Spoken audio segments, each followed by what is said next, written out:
Hello बच्चों, स्वागत है आपका अपने प्यारा सा यूट्यूब चैनल जय सिंह स्टडी सेंटर पर। तो प्यारे बच्चों, आज के इस क्लास में आपको हम पढ़ाने वाले हैं बहुत ही दमदार, बहुत ही धांसू एक टॉपिक जिसका नाम है ऊष्माक्षेपी एवं ऊष्माशोषी अभिक्रिया, exothermic reaction and endothermic reaction. और आपके परीक्षा के दृष्टिकोण से बहुत ही महत्वपूर्ण टॉपिक है। ठीक है, छोड़िएगा नहीं, 10 मिनट तक मेरे साथ वीडियो पर बने रहिएगा। बहुत ही बेहतरीन तरीके से इसका हम लोग पोस्टमार्टम करने वाले हैं। आइए समझाते हैं हम लोग बाबू। एक्सोथर्मिक ऊष्माशोषी एक्सोथर्मिक रिएक्शन, एक्सोथर्मिक रिएक्शन अर्थात ऊष्माक्षेपी अभिक्रिया क्या होती है? ऊष्माक्षेपी अभिक्रिया। ठीक है भाई साहब, आइए देखते हैं इस टॉपिक को। तो बाबू वह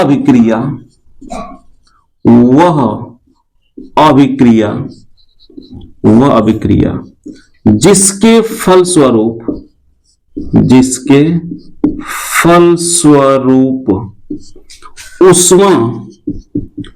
ऊष्मा निर्मुक्त होती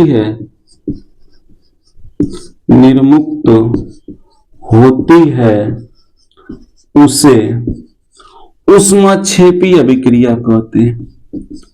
ऊष्माक्षेपी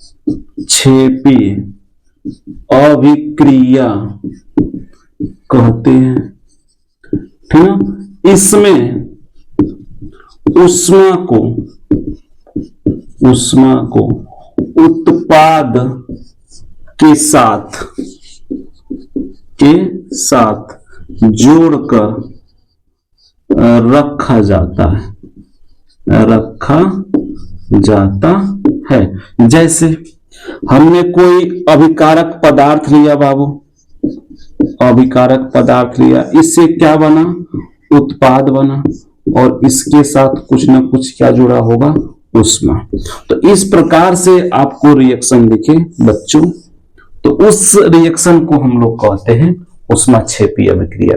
अर्थात ऐसा अभिक्रिया जिसके पूर्ण होने के लिए या पूर्ण होने के पश्चात या जिसके फलस्वरूप ऊष्मा बाहर निकलती है, ऊष्मा निर्मुक्त होती है, तो उसे कहते हैं ऊष्माक्षेपी अभिक्रिया। बात समझ में आई? जैसे आपने एकदम घर में जो है कि घर में देखा होगा कि कपड़ा धोने के लिए जैसे इस सर्फ को जल में डुबोते हैं और उसको हिलाते हैं, घोलते हैं सर्फ को जल में, धावन सोडा को, तो आपको गर्माहट महसूस होती है। और जब गर्माहट महसूस होती है तो इसका मतलब ये हुआ बाबू कि सर्फ धावन सोडा को जल में डालने के बाद ऊष्मा बाहर निकल रही है, ऊष्मा निर्मुक्त हो रही है, तो वहां पर ऊष्माक्षेपी अभिक्रिया हो रही है। या फिर जो मार्केट से घर को सफेदी करने के लिए जिंदा चूना CaO खरीद कर आप लाते हो और उसे जल में भिगो देते हो उसे बुझाने के लिए, तो जैसे ही चूना को जल में भिगोते हैं तो उसमें से ऊष्मा बाहर निकलता है, हीट बाहर निकलता है। तो जिंदा चूना को जल में मिलाने के बाद ऊष्माक्षेपी अभिक्रिया होती है, जिसके फलस्वरूप ऊष्मा बाहर निकल पाता है। बात समझ में आई भैया साहब आपको? तो ऐसी अभिक्रिया जिसके फलस्वरूप ऊष्मा निर्मुक्त होती है, ऊष्मा बाहर निकलती है, तो उसे कहते हैं ऊष्माक्षेपी अभिक्रिया। समझ में आया? तो धावन सोडा को जल में घुलने के बाद ऊष्माक्षेपी अभिक्रिया होती है, उसमें से ऊष्मा बाहर निकलता है तो हमें गर्माहट का महसूस होता है। बात समझ में आ गई? या जिंदा चूना को जल में जब भिगोते हैं बुझाने के लिए तो भी उसमें से ऊष्मा बाहर निकलती है, तो वहां पर भी कौन सी अभिक्रिया होती है? ऊष्माक्षेपी होता है। और इस अभिक्रिया में हमेशा उत्पाद के साथ ऊष्मा को जोड़ के रखा जाता है। जैसे हम लोग देखते हैं यदि कार्बन को ग्रेफाइट को ऑक्सीजन के साथ जलाया जाता है तो आपका बनता है कार्बन डाइऑक्साइड। और कार्बन डाइऑक्साइड बनने के साथ साथ आपको 94 किलो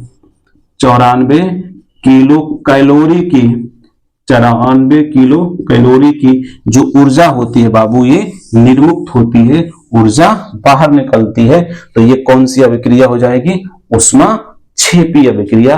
क्योंकि इस अभिक्रिया के फलस्वरूप ये अभिक्रिया जब कंप्लीट हो रही है तो अपने अंदर से क्या निकाल रही है? ऊष्मा निकाल रही है, ऊर्जा निकाल रही है। बात समझ में आ गई आपको? समझ में आ गई? तो इसे कहते हैं एक्सोथर्मिक रिएक्शन अर्थात ऊष्माक्षेपी अभिक्रिया। ठीक है, बताइए बाबू समझ में आया? चलिए एक और देखते हैं, अगला थोड़ा सा नोट करिएगा, एंडोथर्मिक रिएक्शन। एंडोथर्मिक रिएक्शन, ठीक है, एंडोथर्मिक रिएक्शन ऊष्मा शोषी अभिक्रिया। क्या होती है बाबू? ऊष्मा शोषी अभिक्रिया।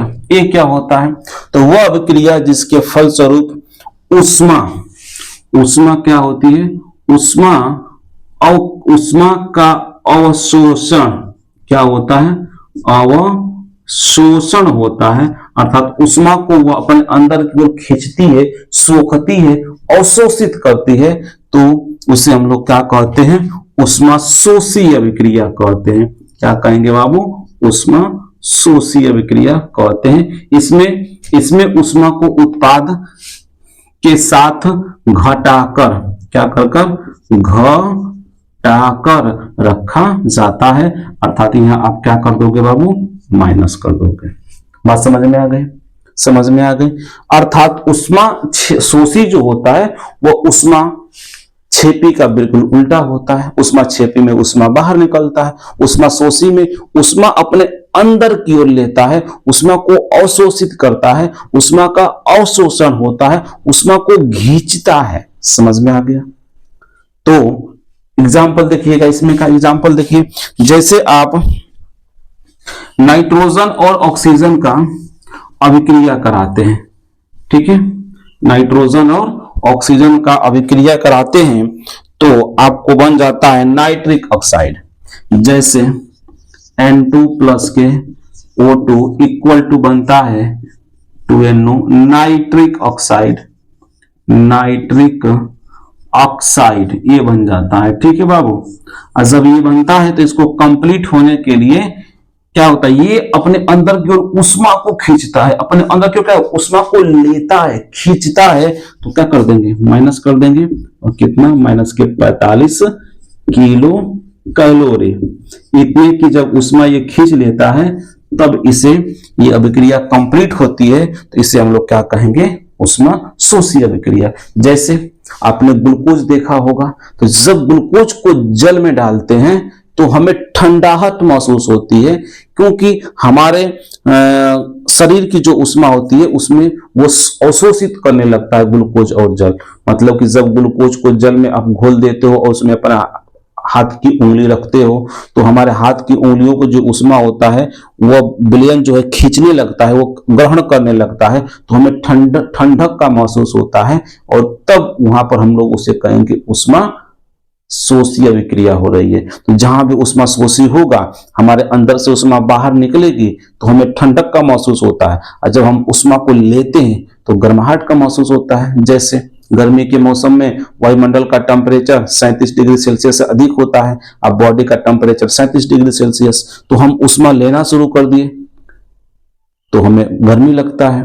और ठंडी के मौसम में वायुमंडल का टेम्परेचर 37 से कम हो जाता है डिग्री सेल्सियस से, तो हम क्या करते हैं? ऊष्मा को बाहर निकलना शुरू कर देते हैं, और जब ऊष्मा को बाहर निकलना शुरू करते हैं तो ऊष्मा क्या होता है? ऊष्मा छेपी होता है और हमें ठंडी का महसूस होना शुरू हो जाता है।